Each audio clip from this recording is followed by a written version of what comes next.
यह कहानी उस समय की है जब लोग अपने बच्चों को पढ़ने के लिए गुरुकुल भेजा करते थे और बच्चे वहां रहकर अपनी पूरी शिक्षा ग्रहण करके घर वापस आते थे।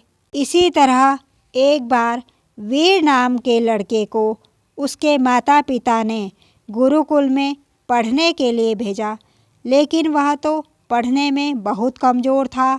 अन्य बच्चों के मुकाबले उसे बहुत कम याद हो पाता था। उसके गुरु ने भी जितनी कोशिश कर सकते थे उतनी कोशिश उसे पढ़ाने की, परंतु वह नहीं पढ़ पाया। हार थककर एक दिन उसके गुरु ने उसे बुलाकर कहा, मुझे नहीं लगता कि अब तुम पढ़ पाओगे। तुम अपने घर जाओ और अपने माता पिता के काम में उनका हाथ बटाओ।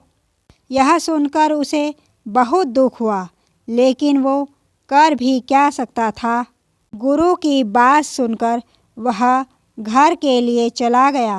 रास्ते में चलते चलते उसे बहुत प्यास लगी, फिर भी वह चलता गया। कुछ दूर चलने के बाद उसे कुछ औरतें दिखाई दी जो कि पानी भरने के लिए जा रही थी। उसने उनसे पूछा तो उन औरतों ने बताया कि कुछ दूरी पर एक कुआं है, तो वह भी उनके साथ साथ चल दिया। कुएं पर जाकर औरतें पानी निकालने लगी। उसने देखा वे औरतें एक पतली सी रस्सी की मदद से पानी निकाल रही थी। उसे बहुत प्यास लगी थी, इसलिए वह पानी पीने के लिए कुएं के पास चला गया। कुएं के पास जाकर उसने कुएं पर कुछ निशान देखे। इन निशानों को देखकर उसने फिर से औरतों से पूछा कि ये निशान कैसे हैं। उनमें से एक औरत ने उसे बताया, रस्सी से पानी निकालने के कारण कुएं पर निशान पड़ गए हैं। तब उसने फिर से पूछा, इतनी कोमल और पतली रस्सी से कुएं के पत्थर पर निशान कैसे पड़ सकते हैं। तब औरतों ने उसे बताया, रोज़ लोग यहाँ पर रस्सी की मदद से कुएं में से पानी निकालते हैं। हर दिन रस्सी के रगड़ने के कारण इस कुएं पर निशान पड़ गए हैं। तब लड़के ने सोचा कि यदि हर दिन रगड़ने के कारण एक पतली सी नाजुक रस्सी से इस पत्थर के कुएं पर निशान पड़ सकते हैं, तो हर दिन अभ्यास करने से मैं क्यों नहीं पढ़ सकता।